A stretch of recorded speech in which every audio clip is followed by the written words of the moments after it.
매일 성경과 함께하는 아침을 여는 묵상. 오늘의 묵상 본문은 시편 2편 1절에서 12절 말씀입니다.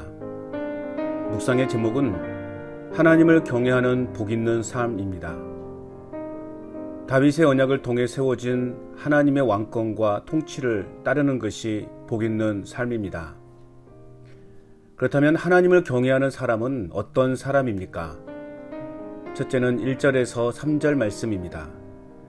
하나님을 대적하는 허망한 일들을 도모하지 않는 사람입니다. 이방 나라들이 불만을 토로하며 민족들이 헛된 일을 도모합니다. 세상의 군왕들과 관원들이 서로 꾀하여 여호와와 그의 기름 부음 받은 자를 대적합니다. 이 말씀은 궁극적으로 만왕의 왕이신 메시아 곧 예수 그리스도를 대적함을 의미합니다. 그들은 또한 맨 것을 끊고 결박을 벗어버리자 라고 말합니다. 하나님을 대적하는 그들은 하나님의 통치에 대해 마치 자신들을 구속하는 것으로 여겨 하나님의 통치에서 벗어나려고 헛된 일들을 도모했습니다. 성경은 나의 삶과 발을 얽매이는 족쇄가 결코 아닙니다. 물론 하나님을 의식하고 또한 내가 그리스도인으로 살아가면 많은 부분에서 제약이 따르기 마련입니다. 손해를 보고 불이익을 당할 때도 분명 있습니다. 왕따를 당하는 기분을 갖기도 합니다. 그런데 분명한 것은 그럼에도 불구하고 하나님을 경외하는 삶이야말로 내 인생을 행복의 삶으로 이끄는 유일한 길이라는 사실입니다. 하나님을 대적하는 자들은 전투를 벌여서라도 그 속박과 줄과 끈을 벗어버리려고 발버둥을 칩니다. 하나님을 떠나 내 마음대로 살아가는 삶은 허무해지고 결국엔 하나님을 대적하게 됩니다. 그러므로 하나님을 경외하는 사람은 하나님을 대적하는 헛되고 허망한 일들을 도모하지 않고 날마다 말씀을 묵상하며 그 말씀을 따라 사는 사람인 것을 다시 한번 확신합니다. 하나님을 경외하는 사람은 어떠한 사람입니까? 두 번째는 4절에서 9절 말씀입니다. 하나님의 아들이신 예수님 앞에서 교만하지 않는 사람입니다. 하나님을 대적하는 자들의 권세가 아무리 높고 강한 힘을 소유하고 있다 하더라도 하나님께는 그 모든 것이 웃음거리에 불과합니다.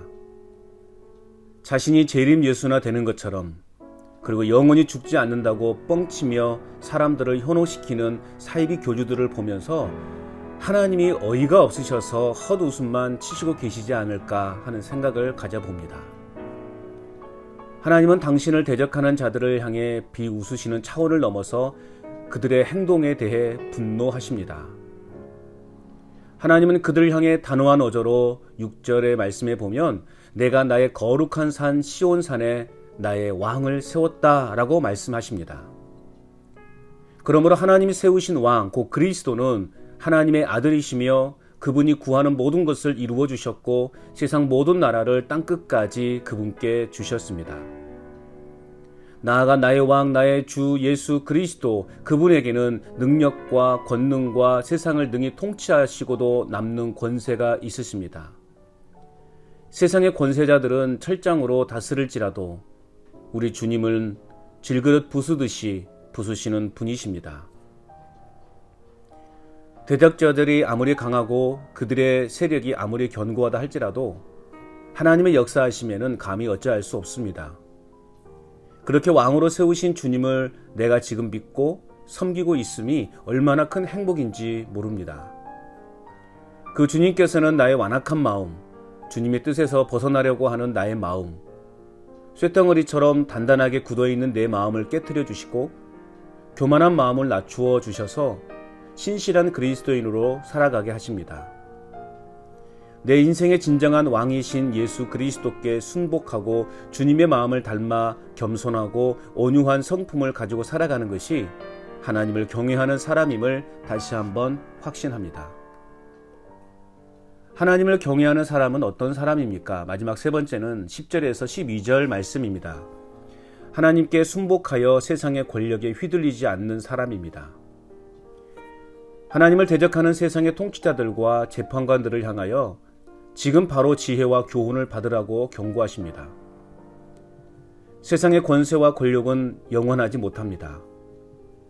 100평이 넘는 호화스러운 저택에서 지내던 사람이 한순간에 2평이 채 되지 못하는 독방에서 지내는 꼴로 전락할 수 있음을 간과해서는 안 될 것입니다. 12절 말씀을 세번역으로 보면 그의 아들에게 입맞추라. 그렇지 않으면 그가 진노하실 것이니 너희가 걸어가는 그 길에서 망할 것이다.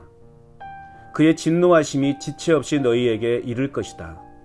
주님께로 피신하는 사람은 모두 복을 받을 것입니다.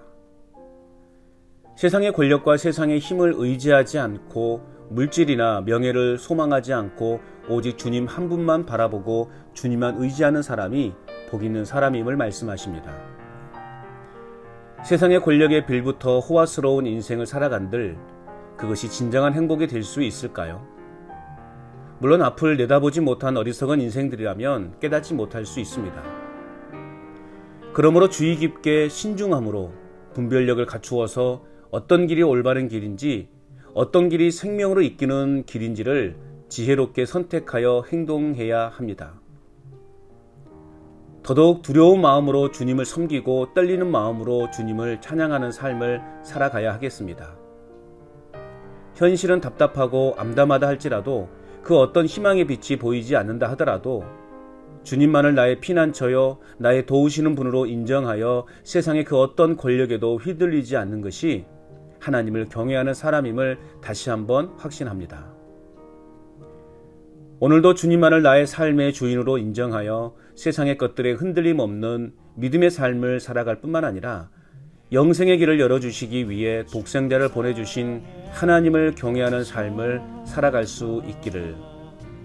행복의 시작 예수 그리스도 빛이 있으라